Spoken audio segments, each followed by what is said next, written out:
Welcome back to Smith Shed.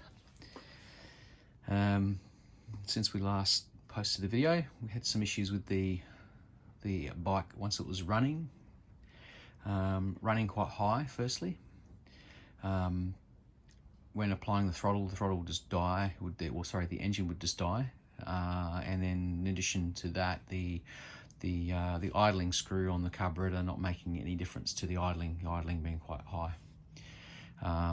Suspected something with the throttle and potentially with the timing, so we went back and we redid the whole timing setup.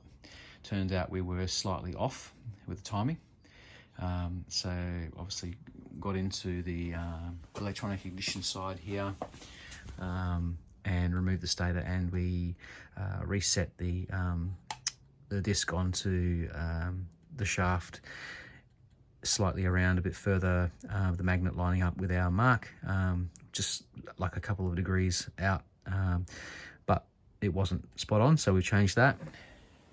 Got the bike running and checked it with the strobe.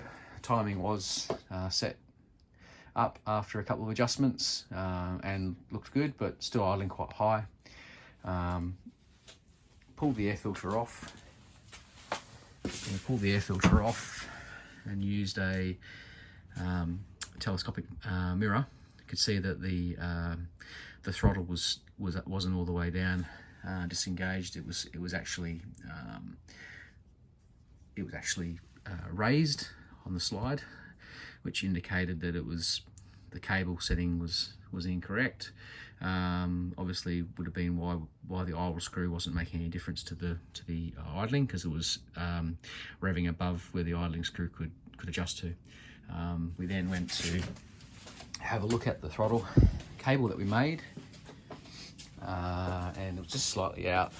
Basically backed it all the adjustment back right in, so there's no more adjustment left, but that in itself was enough to allow for the throttle to go back down to where it needed to be, and then we're able to adjust the idling screw and the fuel air accordingly to get it to idle nicely. So other video that I'll post on here today as well is just of it running and idling now, so it's all running really nicely now.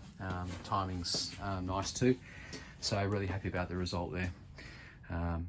Next video will be having a look at the clutch and the setting for that. That's all for today. Bob's your uncle.